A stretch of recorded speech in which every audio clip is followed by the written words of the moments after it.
இறைவனிடம் கையேந்துங்கள், அவன் இல்லை என்று சொல்லுவதில்லை.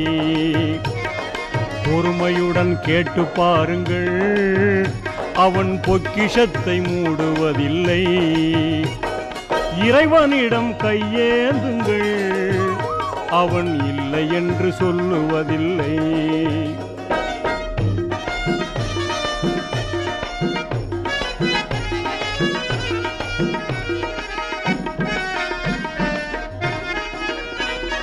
இல்லை என்று சொல்லும் மனம் இல்லாதவன், ஈடு இணை இல்லாத கருணை உள்ளவன், இன்னல் பட்டு எழும் குரலை கேட்கின்றவன், எண்ணங்களை இதயங்களை பார்க்கின்றவன்.